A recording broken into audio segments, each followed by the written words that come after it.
Baik, pertama adalah berbicara tentang Ramadan. Adalah berbicara tentang janji kita sama Allah. Telunjuk yang selalu kita angkat ketika sholat itu. Asyhadu an la ilaha illallah wa asyhadu anna Muhammadar Rasulullah. Jika dimaknai dengan baik dalam kehidupan kita. Ini sahabat semua rekan. Saya jangan nanti Bapak Ibu bilang Ustaz Yunus ini menyinggung. Tidak menyinggung, cuma sedikit menyenggol aja. Ya.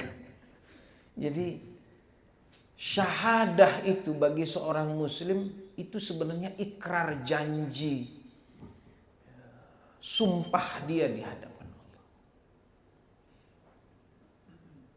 Agar kita memenangkan kancah kehidupan yang segala sesuatu ini memang penuh godaan, rayuan untuk memang kita ketika melihat orang punya mobil, melihat orang punya jabatan, melihat orang punya posisi gitu ya, melihat orang punya segalanya, itu memang Allah memang sebut itu di surah Al-Insan itu. Bahasanya imma syakira wa imma kafur. Di ayat yang lain di Al-Balad itu wahadainahun najdain. Kami pilihkan dia dua jalan itu. Mau yang baik yang buruk itu sebenarnya kita itu. Mau bersyukur atau kufur itu sebenarnya kembali ke kita. Inna hadainahu sabil, sebenarnya udah kami tunjuki fitrah kita ini Bapak Ibu. Semuanya pingin itu yang baik, nggak ada yang nggak mau yang baik. Karena kata Rasulullah dalam hadis-hadis jujur itu, ya, bahwa apa yang jujur itu tumakninah, as-sidqu tumakninah. Wal kizba ribah. Jujur itu pasti. Ini bahasa Nabi itu pasti membuat Anda tenang. Sedangkan dusta membuat Anda ragu-ragu. Ragu-ragunya kapan? Ayahanda, abang Anda dan rekan-rekan semua sobat sekalian. Ya ketika namun la tasawwui namun tuh terindikasi mulailah bergetar itu. Jangan-jangan.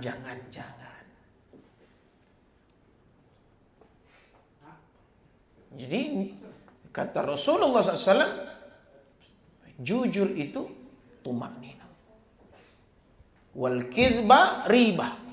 Sedangkan dusta itu adalah sesuatu yang membuat kita ragu-ragu. Makanya ketika ditanya seorang sahabat, dan sebenarnya yang bertanya ini sahabat kepada Nabi, Anin Nawas bin Sam'an radhiyallahu an, qala Rasulullah sallallahu alaihi wasallam wa sa'ala 'anil birri wal itsm.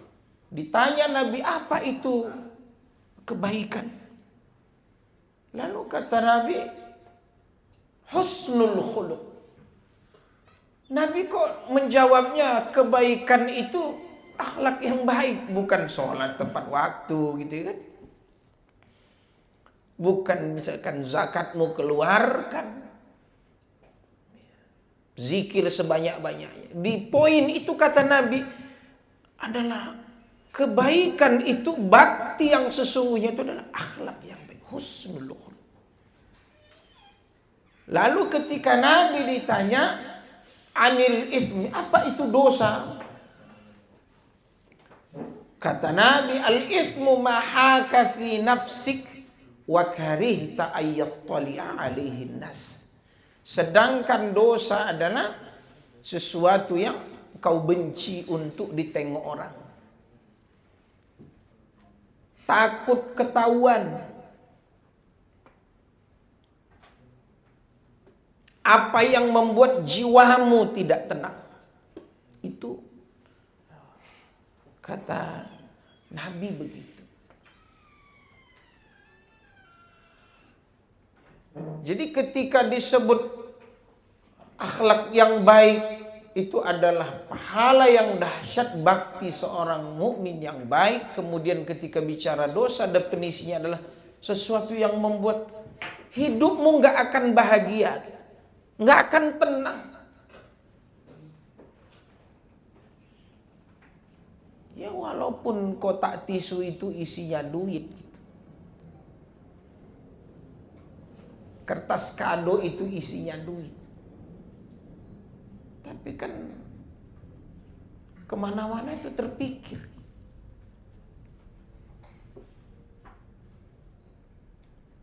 Saya udah banyak jumpai. Ada yang pasang ring 3, ada yang sudah megep-megep dan seterusnya. Ya, ketika saya bawa bimbing jamaah umroh itu, ya ini saatnya kita taubat aja sama Allah. Pulangkan aja, nggak apa-apa. Bismillah. Itu integritas, itu kejujuran yang kata Rasulullah, alaikum bisidq, hendaklah kalian jujur.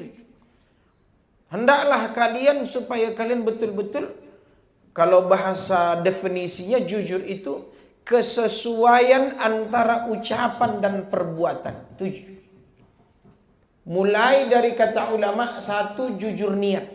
Jadi niat kita pun harus jujur. Azam, tekad kita pun harus jujur. Jadi asyhadu an la ilaha illallah wa asyhadu anna muhammadar rasulullah, itulah dia kejujuran iman. Tapi kata ulama begini, tingkat yang termasuk tinggi itu adalah ketika kita bisa meninggalkan maksiat itu dalam keadaan sendiri.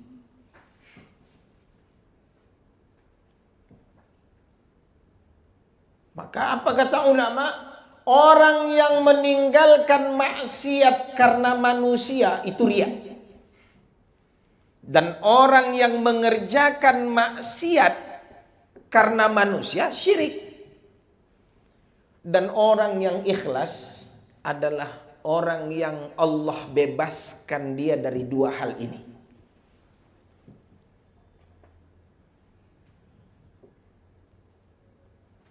Berat, memang berat. Karena duduk kita di sini lagi enak gitu. Tapi kalau lagi pas kontrak, lagi pas di lobi, lagi pas dipaksa, tekanan. Karena saya misalkan pimpinan pondok, ya, yayasan atau apa. Nggak usahlah yang berat-berat di BP2JK. Ustadz, ini ada ponakan, ini Ustaz, ini nomor ujiannya. Karena kita kan sekolah internasional program. Dia tahu kita di yayasan tumbuh ini ya, macam-macam. Tolong Ustaz ya bantu. Saya tanya admin, tanya hasil ujian. Aduh Ustaz, nilai dia 50. Hasil wawancara dia tidak memuaskan. Kalau saya lihat, ini mohon maaf ya, anak ini pernah berkelahi, SKKB-nya lah istilahnya, terlibat merokok. Karena di pondok itu semua dibaca. Hobinya ngegame, itu mempengaruhi kan, nanti ke temannya apanya semua. Itu yang mau dibantu itu. Itu ketika bahasa tadi, proporsionalisme dan integritas itu, wah. Kursi terbatas. Berdebar jantung kita, Pak. Apalagi bukan hanya itu. Ini Ustadz, terima kasih ya. Ada sedikit. Dan seterusnya. Yang menarik, Pak. Di pesannya tiket misalkan umroh. Di pesannya tiket mau jalan-jalan ke Turki, ke Singapura, Malaysia. Ustadz, kami udah terlanjur pesan tiket. Mau ngapa? Ngajak anak saya liburan. Besok ujian Pak, enggak apa-apa, aman. Nilai itu minta tolong amankan Ustaz. Hal kecil saja dalam dunia pendidikan. Ujian keimanan kita goyah nih. Ini kesempatan. Jadi choice-nya itu sebenarnya di kita.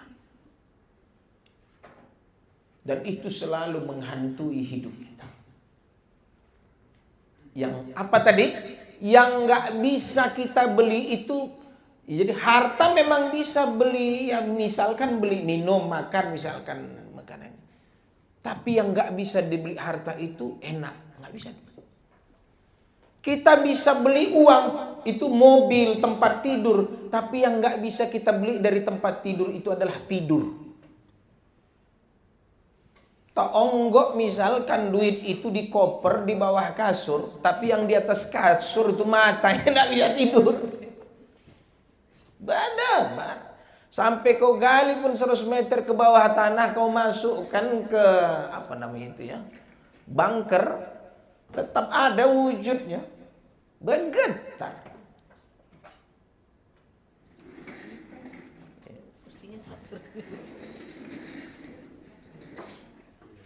Jadi satu nikmat dalam hidup ini adalah nikmat.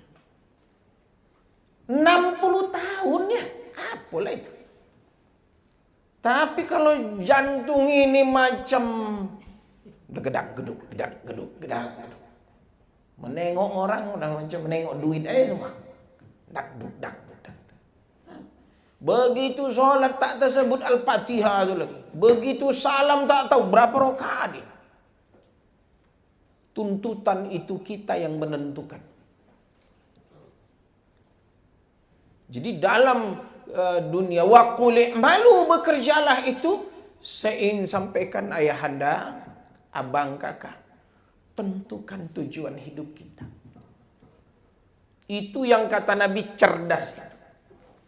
Karena keinginan Allah sama kita bukan bicara kau di dunia ini masalah senang banyak duitnya aja. Urusanmu nanti adalah bagaimana keadaanmu nanti di akhirat. Nah, itu bagi kita yang memahami, meyakini adanya surga, adanya hari pembalasan, adanya yaumil mahsyar. Bahkan kalau bisa, setiap kali kaki kita melangkah dari rumah ke kantor, setiap kali itu pula kita membaca Bismillah. Supaya memang hanya mengharap ridho Allah saja. Insya Allah. Nikmat sekali. Kemudian apa peran kita selaku yang bekerja nafkah, ada tukin, ada nanti SPPD ya, perjalanan dinas, ada uang ATK mau diolah atau tidak, berdebar juga hati kita. Pemeliharaan dan seterusnya. Saya bilang sebenarnya 2-3% itu sudah banyak. Paham ini kode ya? Ya kan? Sebenarnya yang satu juga udah banyak. Insya Allah. Jadi yang baik itu, yang sah, yang halal itu sebenarnya udah banyak. Udah cukup. Makanya istilah begini. Allahumma ghnina bihalalika an haramik. Kayakan aku ya Allah yang halal. Kayakan ya Allah aku dengan yang halal. Saya izin mengambil kata-kata Ustaz Adi Hidayat. Begini kata beliau. Kalau rezekiku 2 miliar bisa ku ambil dengan cara-cara yang halal, ngapain aku sibuk-sibuk berpikir untuk mendapatkan 2 miliar itu dengan cara yang haram. Anda lihat itu kaedah berpikir yang bagus. Saya ulangi. Kalaulah aku ya Allah bisa mendapatkan harta yang 10 miliar itu dengan sesuai prosedur, dengan cara yang halal, udah buang aja itu yang dengan cara-cara yang itu konsep.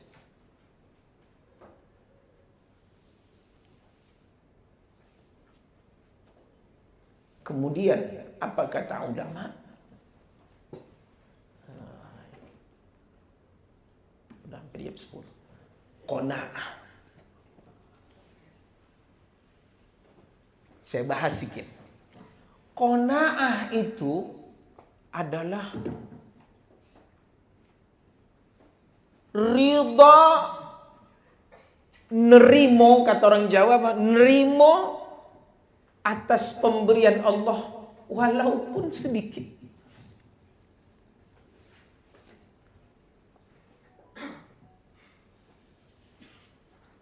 Jadi itu qanaah.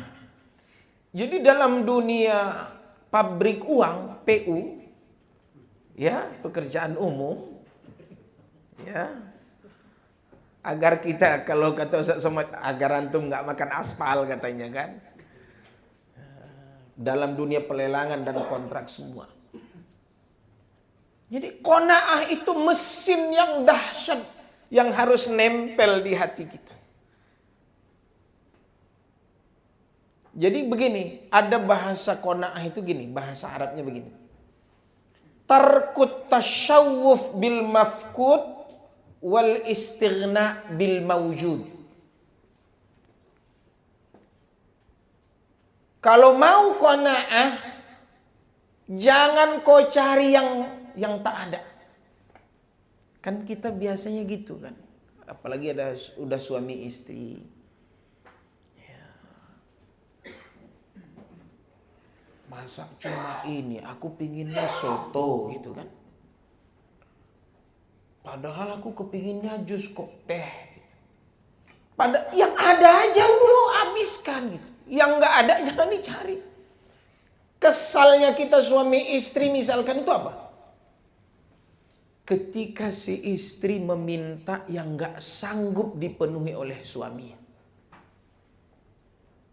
Itulah yang bahasa proporsionalisme sama apa tadi? Integritas itu tercecar ke kita. Ketika ada orang-orang yang mengelabui, merayu alur-alur hidup yang normal ini supaya nggak normal tadi apa? Yang nggak ada diadakan, yang ada tak dipakai. Muncullah hawa nafsu dan setan itu. Dan Nabi menghadirkan Ramadan 2 bulan. Jadi apa kaitannya dengan Ramadan?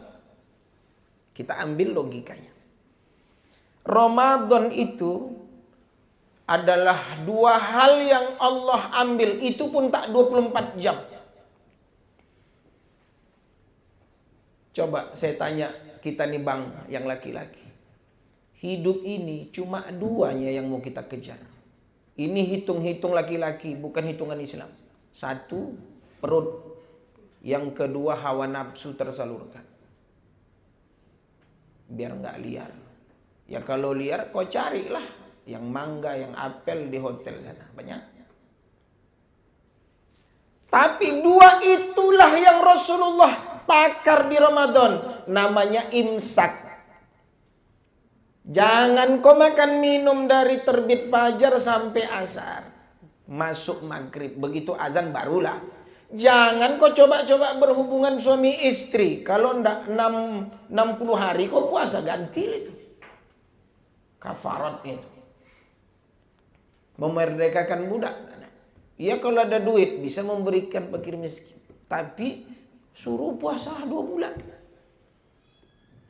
Jadi bicara kita Ramadan, ukhuwah, proporsionalisme itu ketika Allah memberikan dua hal pengajaran kepada kita.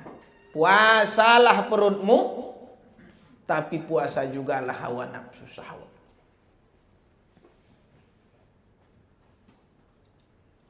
Jadi ya akhul Islam, qanaah tadi bismillah aja. Ada udah ini. Ada contoh gini Bang Dayat misalkan. Kita ini udah menikah misalkan. Istri kita pingin, katanya dia mau makan sate misalkan, nantongga. Di mana? Yang dekat apa nih? Al-Falah, jalan apa namanya? Masjid Al-Falah sini ini apa namanya? Yang ada di samping tuh jual es kelapa muda tuh. Situ tuh dekat masuk situ. Banyak orang ramai malam ramai itu kan. Berangkatlah dari Panam misalkan. Ini masalah qanaah. Kata istri, ambil jalan Arifin Ahmad bang.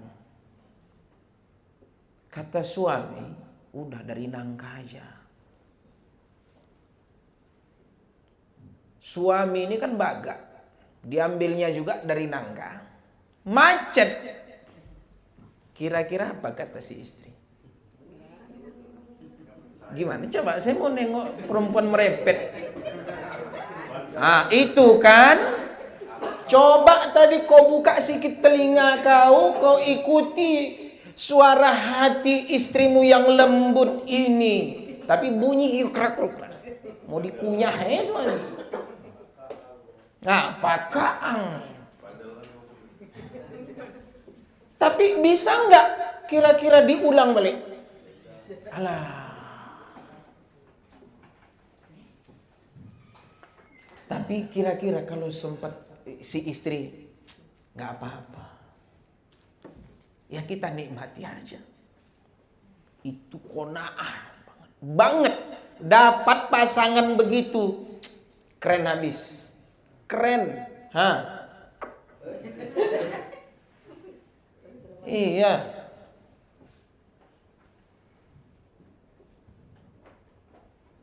Kita dalam bekerja, kalau nggak ada mesin qanaah ini, kawan pun mau makan.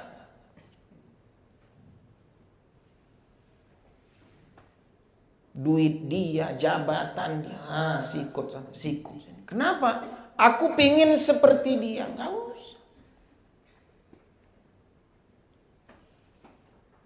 Paling saya kalau ketemu kawan-kawan istri, kawan-kawan saya dan seterusnya, tengoknya awak mobil sekedar, tengoknya ini, tengoknya.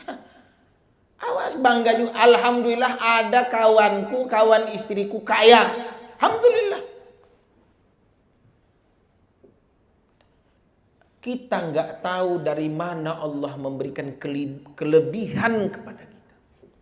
Bisa jadi dari anak kita nanti, bisa jadi dari mana-mana. Jadi qanaah itu yang paling indah apa? Ar-ridha bil qalil. Bahkan sedikit pun dia ridho. Yang kecil pun dia ridho. Itu kalau dapat pada pasangan, pada anak, lapang banget tuh dadanya, enak.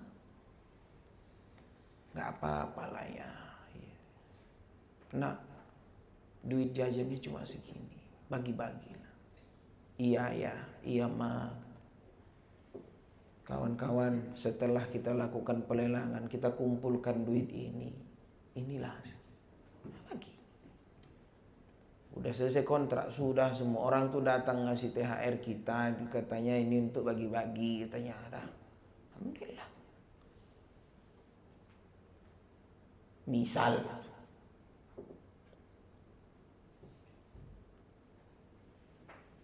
terus gimana? Kawan tidak, sikatnya di depan, sikat sini, sikat, soal ribut lah. Kau dapat, kau, aku mah, kau aku lah. Satu ketawa, satu masam. Itu aja hidup kita tuh uang. Nah, apa gunanya? Jadi ya akhul Islam, maka apa kata ulama tentang qanaah itu ditambah dengan hadis Nabi. Ya'ti 'alan nasi memang nanti akan datang suatu masa kata Rasul, la yubali al-mar'u bima akhadal mal amin halal amin haram. Ketika itu manusia tak peduli untuk mendapatkan harta, mau halal mau haram dia embat semuanya. Penting aku senang.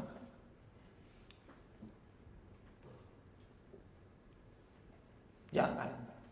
Jadi selektif gini. Saya terakhir ini. Kau ingat ini kain kapanmu. Kau ingat ini kain kapan. Tapi ingat juga Bu Ernawati, kira-kira berapalah harga risoles ini sebiji?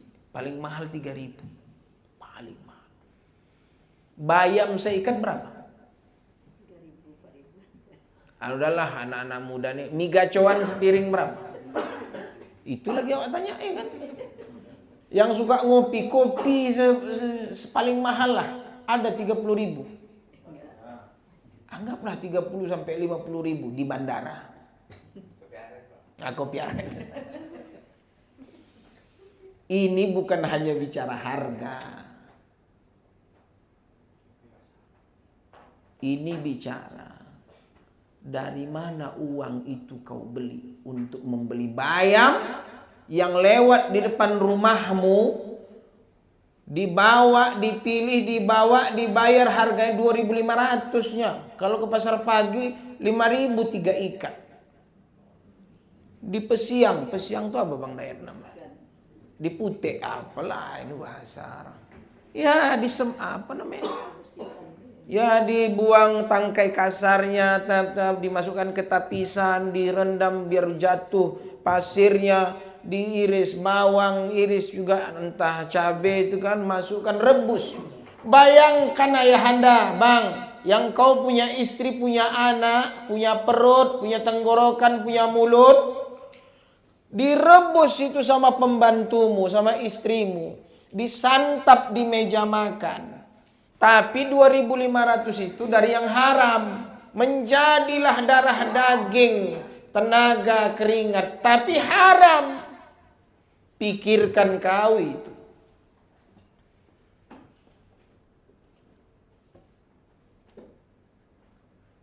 Bergetar piring itu, mendidih darah.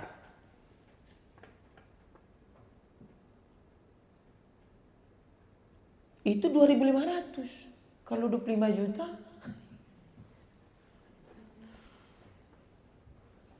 $250 juta, 2,5 M. Berat. Kau pikir itu bisa kau lupakan? Mana? Gentayangan itu.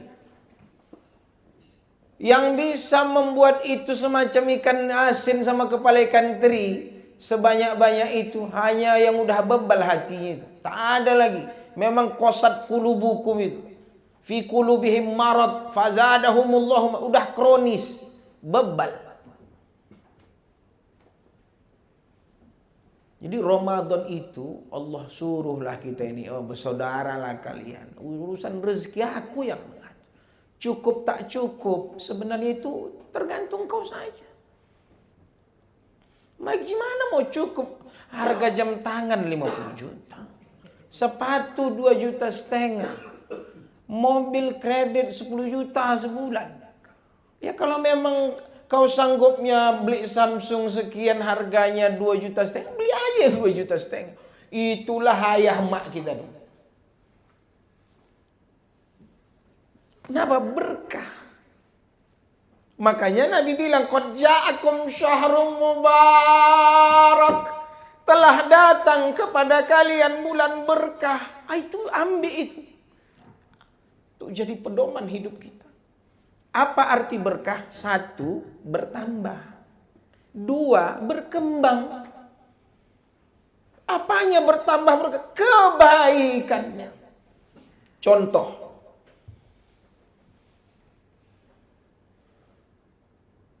Ini kisah yang menarik. Mudah-mudahan nanti Allah menjumpakan kita dengan orang yang kita kasih dia.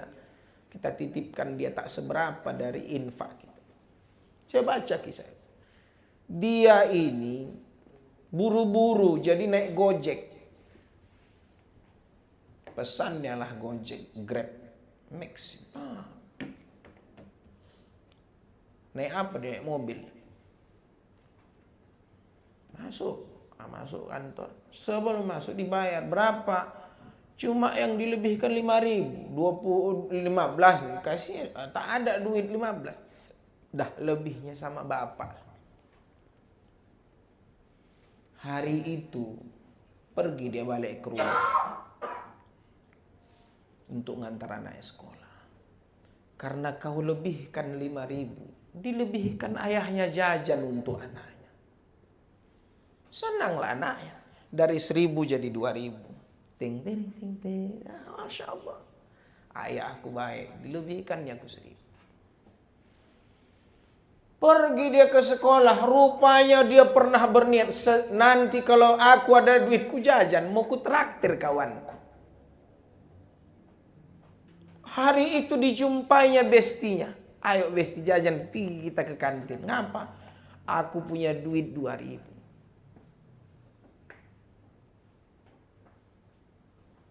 Yang menarik, ayahnya habis ngantar anaknya pergi ke kelontong. Belilah sarapan. Hari itu biasanya cuma beli lontong sayur tak pakai telur. Karena dilebihkan, minta telur dia. Jadi jangan kau pikir nikmat itu yang berkah itu tidak berkembang. Dan jangan kau pikir nikmat yang Allah kasih dan kau kasih itu berkahnya itu bisa stagnan di situ, berendah. Jadi betapa banyak yang orang bahagia dengan itu tadi. Masya Allah. Masya Allah. Jadi itu berkah. Tapi kalau kau hanya ingin mengayakan dirimu, urunglah, buang jauh-jauh. Toh itu tidak juga membuat engkau bahagia. Maka siapkan uang-uang halalmu, tebarlah kebaikan di Ramadan. Kalau kalian tak punya tempat, saya dari 2013 kami mengelola sekolah anak yatim duafa. Ya, sekitar 100 orang. Alhamdulillah. Ya. Ada beberapa kajian juga minta Quran dan seterusnya. Alhamdulillah. Dan ini yang kami dulu jangankan PNS saja. Waktu sebelum istri PU, saya jadi yayasan, pesantren semuanya. Ada minjem honda mertua juga. Ya ada, alhamdulillah. Habis itu apa ada duit, udah daftar haji saya bilang. Istri pun semangat daftar haji. Abi udah awak belum katanya. Cici alhamdulillah. 14 tahun Covid harusnya berangkat 2022, Covid mundur lagi sampai ke 2026 hari ini. Kenapa? Itu yang mau kita kejar. Pahalanya besar. Surga kalau mabrur. Kalau yang begini-begini ini gini-gini juga. Jadi abang, kakak, dan kita semua Bu Erwati, ya, semoga Allah membuka pintu hidayah, ketenangan, dan juga qanaah tadi. Sehingga kata Rasulullah, wa qanna'ahu bima ruzik. Jadi nikmat yang terbesar itu sebenarnya, saya tutup dengan hadis ini, kata Rasulullah. Man asbaha minkum, siapa yang kamu bangun pagi, ada 3 kamu dapat, dunia ada di genggaman. Apa kata Nabi? Man asbaha minkum mu'afan fi jasri. Tapi kata Nabi yang pertama, aminan fi sirbi. Apa itu? Suasana kondisinya itu enak, nyaman. Mu'afan fi jasadi, badannya sehat. Yang ketiga, wa indahu qutun yaumi. Ada makanan hari itu yang akan dimakannya. Mungkin duitnya ada membeli makanan. Badannya sehat, keadaannya aman. Kata Nabi, faka'annama huyyizat lahud dunya. Seolah dunia udah ada di genggamannya. Allah beri kepadanya. Kenapa? Saya tanya, enak nggak makan kalau lagi sakit? Apa gunanya? Selembar ini kalau udah pahit, dokter pun tidak bisa mengobati. Maka saya kemarin 3 hari kami berangkat sama tim dari pesantren mengantarkan amanah orang tua ke Galodo Palembayan itu. Saya sekarang yang terbayang saya, kalau rumahnya belum jadi, ini mau Ramadan, gimana sahurnya? Gimana bubukanya? Ada satu anak muda itu ditemukanlah, carinya mayat ayah maknya, ditemukan maknya udah putus kepalanya. Satu hilang paha ayahnya. Gimana dia mau hari raya? Terbayang wajah maknya, baru kelihatan gitu. Surut, rumah hilang, ayah mak meninggal. Banyak kawan-kawan saya dulu di Medan pesantren waktu tsunami. Dia menangis juga, Wak. Tidak tahu kita.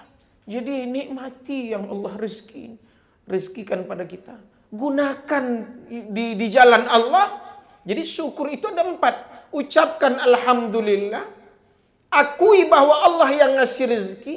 Gunakan rezeki itu di jalan yang Allah suruh. Keempat, berbagi. Jangan kau aja.